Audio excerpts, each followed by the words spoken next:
You'll love the quick access intuitive control panel and sleek design. Your website security is our top priority.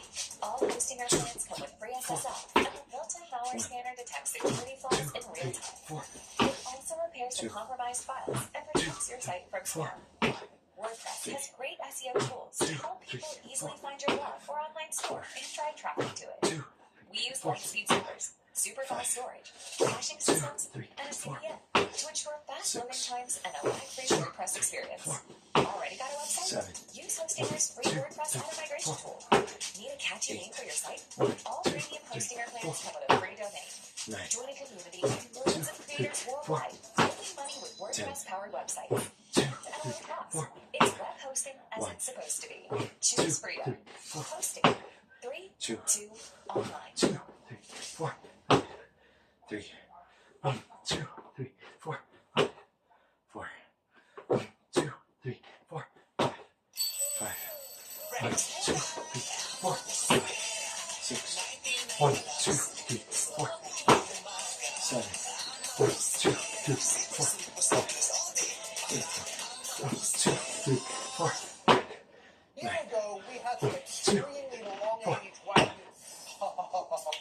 Yes, I remember that video, everybody. I reacted to that video. That thing didn't even look like beef anymore. It looked like cheese. That is something that I hope one day I am crazy enough to make it. I've dry-aged steaks like that before, but it wasn't as extreme as this guy. Well, we're going to see if we can replicate that success using prime rib. Let's go. What you are doing is basically doing a classic prime rib dinner in a ramen joint. I just want to experiment with me while I can and the different processes. And I love both of these guys. Chef Nick and Joshua know what's up. They know about beef. This is going to be really good. And I've done a lot of research on how to make prime rib. And I'm hoping this will hopefully be one of the best prime ribs around. So real quick, right there you can notice a few things. That is a full rib, which is a 7-bone full rib. I can also tell you that it's prime because that is big. And obviously it's bone-in, which is even more expensive. He seasoned it. I'm pretty sure he dry-dried it so that the seasoning can go inside deeply into that meat, especially the salt. And also, it's tied up so nothing will fall apart. This could revolutionize prime rib as we know it. Well, I don't know. It's very expensive to do it this way, but what did I say? That is ridiculously expensive, everybody. I'm going to shoot it under over here and say that this is literally $1,000 piece of meat. Now, if you portion it, a nice big thick steak like that, $150 cost for each one plus the restaurant fee. You're talking about each individual steak once it's completely done and cooked, $500 a piece of steak. Now, would you pay that? That's a lot of money. Generally speaking, a good prime rib or rib roast, most people make dry age it for like 45 days. I've done a few times with 90 days, 110 days. 35 days to 45 days is the perfect amount to dry age it. You feel a little bit of the funkiness, but not too much. Once you start passing the 100 days, everybody, things just start getting weird. Extremely weird. That flavor doesn't get into the center so much. Right. That's true. So the flavor components aren't quite there. So I thought, if we try over 200 days, double it, like finally get to the center. That is a sick man. He's sick in the head. This is the Nutella dry aging experiment. So let's do it. Just like me, everybody. We're both sick. 200 days. You know what? He got balls. That's what it is. I give it up. He got big balls, man, and I like it. 1, 2, 3, hold on. I don't like his balls. 1, 2, 4. We're actually confeeding it in dry aged fat. This was literally about 100 pounds 2, 3, 4. of fat, and then we rendered it, and this is how much we got for that 100 pounds.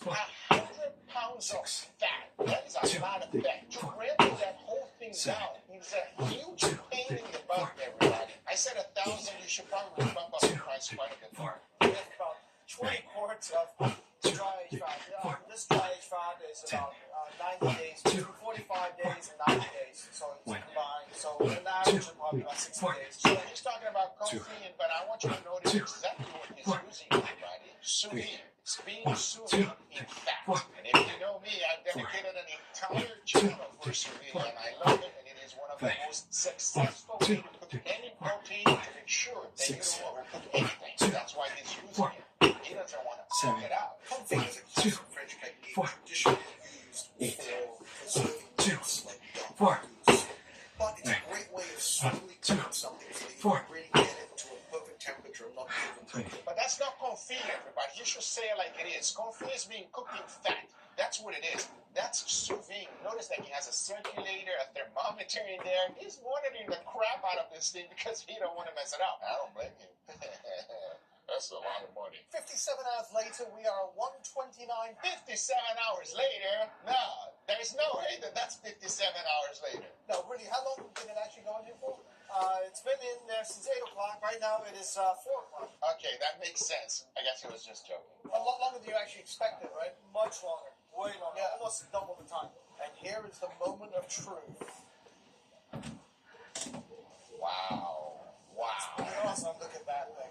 Just like whenever you cook any sous vide, whenever you take it out of the bag and you remove it, it's great, it's not sexy, it doesn't have a crust, it's lacking that beautiful thing that we all love, everybody, which is Maillard reaction, which is what you want. That savoriness, crust, delicious saltiness is so desirable. We here are addicted to it. No crust, no good. But before moving forward, let me thank today's sponsor, ZBiotics. We all have busy lives these days and can't afford to waste a day stuck on a couch because of a few drinks the night before. ZBiotics is the answer we've all been looking for. ZBiotics pre-alcohol probiotic is the world's first genetically engineered probiotic. It was invented by PhD scientists to help you feel better the morning after drinking. And here's how it works. When you drink, alcohol gets converted into a toxic byproduct in the gut. It's this byproduct, not dehydration, that is to blame for your rough next day. ZBiotics produces an enzyme to break this byproduct down. Just remember to make ZBiotics your first drink of the night. Drink responsibly and you will feel your best tomorrow. One bottle of ZBiotics is the same cost of one cocktail, but nothing beats the price of a fresh morning. Go to zbiotics.com/Google or scan the QR code on the screen right now to get 50%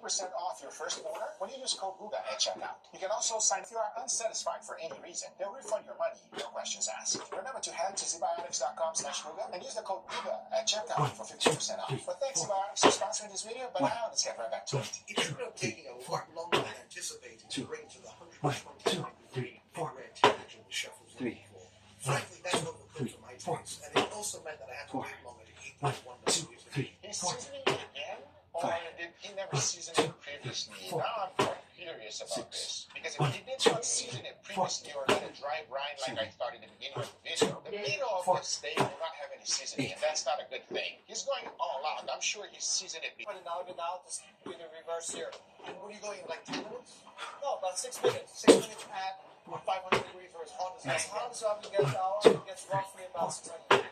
That'll work really perfectly because you want to get your sear as fast as possible. You spend all this time cooking this wonderful piece of meat so that you have a nice edge-to-edge perfection, which is medium rare. And the last thing you want is to cook something that is not that hot and mess it up by creating a huge gray band. That's why I love to use the flamethrower whenever I'm cooking a sous vide because I'm looking for that type of huge medium rare section in the middle without any gray band at all. That is something on another level. And if you've never had sous vide, you're missing out. So the reverse sear is exactly as it sounds. Rather than searing the meat first and then bringing it to temperature in the oven, you're doing the opposite. You're bringing it to temperature first and then searing at the end by just cranking up the heat in the oven. Wow. My friends, it's called reverse sear. Yep. When you That looks great. stop pushing out that moisture, you get that frothy white. That's a beautiful sear, chef. Look at the outside of that. Looks great. Amazing. Look at that. What I would not give to give that a try right now, everybody. The absolute edge-to-edge. Yes. Notice on this entire thing is perfectly edge-to-edge. Yep. And then just brown under. There's absolutely no gray.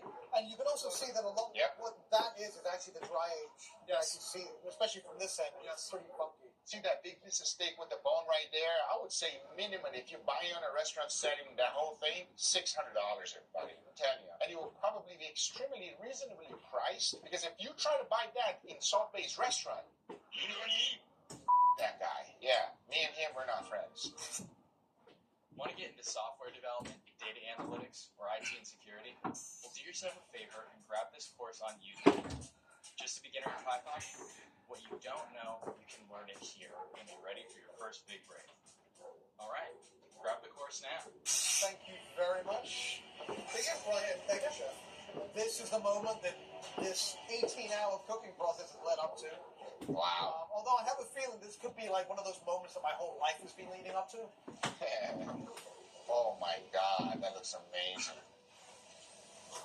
I want to know what it tastes like. I want to know. Walked into it, if you've been to one, or if you watch the meat show, like when you walk into a dry age room, you get hit with the flavor of hanging beef, and that's what this smells like. It actually tastes much more like a steak than a piece of prime rib. Now, prime rib is generally slow roasted. Why wasn't there a reaction from Nick? Maybe he didn't like it and they wanted to cut that off to keep the suspense. Because I'll tell you one thing, the most important thing is the reaction when you're taking a bite. So if you're taking a bite and you're going, you can tell immediately, but that was cut off. Now, this gets me a little worried. It has gentle, soft, roasted flavors. This does not have those. This is like, boom. He doesn't like it, everybody. He's just not telling you. Let's see. It's just one of the best pieces of meat I've ever had, period. Oh, I was completely wrong. He's a freak like me. I almost think that this is too much for prime rib. Oh, you see, maybe he did like it. Maybe it is too much. Wow, now I'm confused. What is it? Is it too much? Is it not too little? What is it? Talk to me. I think it was a really great experiment. I think that to see how to cook it, the technique of it is perfect, but the flavor itself, I think what happens is the dry aged fat permeated inside of it too much.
Ang dami kong ideas. Ang daming recipe ideas at tips sa kusina.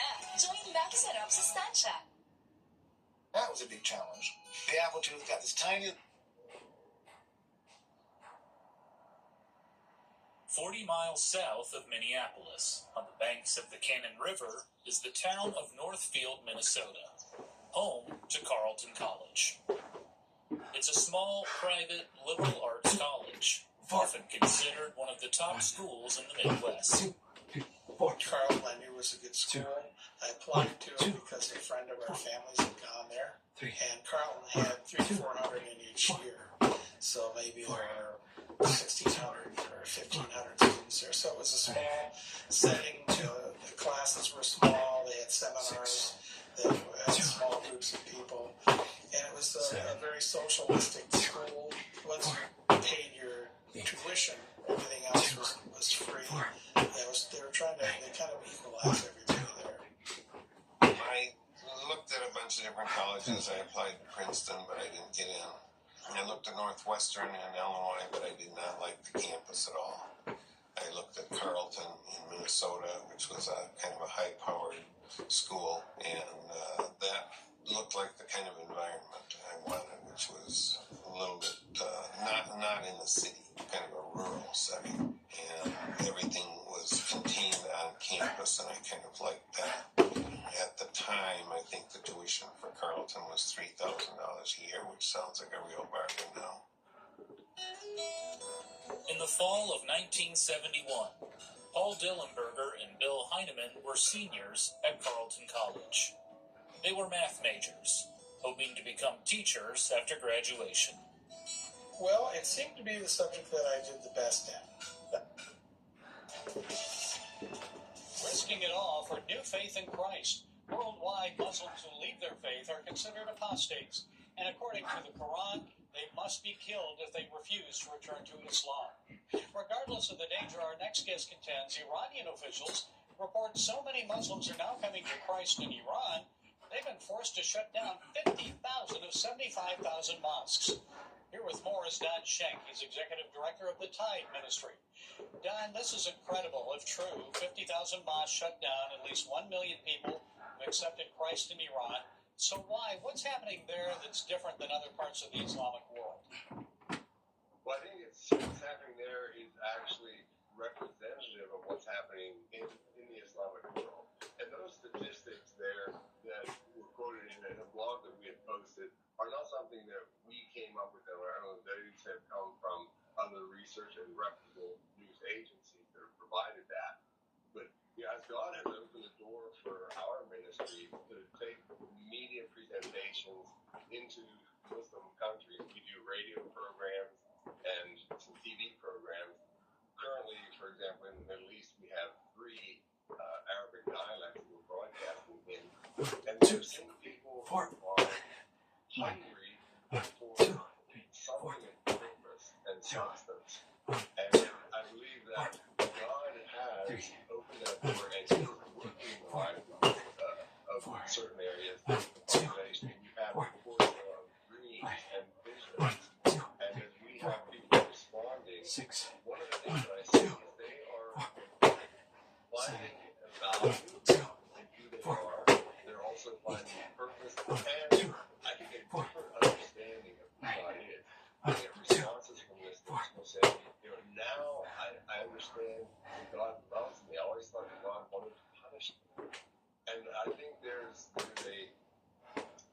awakening that's taking place across the Muslim world, not just in Iran. I think Iran, there is an incredible turning of the tide there. And sorry for that. That's not an intentional play on words there, because we actually, other than our satellite broadcasting that goes in there, we don't have anything on the ground in Iran. Well, how about Afghanistan? We don't hear much about Christians there, Christian growth there, I guess, since the Taliban took over. Of course, it's extremely dangerous to leave the Islamic faith there and become a Christian. Tell us more. Right, and that's another area where it's extremely difficult to get boots on the ground in, and so that's why we're being in and sending the gospel in our radio program, and that's where, again, we are getting our first responses and trying our best to help connect with their different groups. It's very hard to connect listeners with others in the country because they have to basically meet as underground churches. So there's a lot of suspicion, okay, if I'm going to meet with these people and share that I'm now a believer, are they really true believers, or are they just trying to identify me? Because, as you mentioned earlier, it's more than simply being ostracized or disowned by your family. It is actually the threat of death. So accepting new life in Christ means accepting the possibility of your life ending in this world. Any other countries that are exciting you right now? We're seeing remarkable growth and good stories. I would.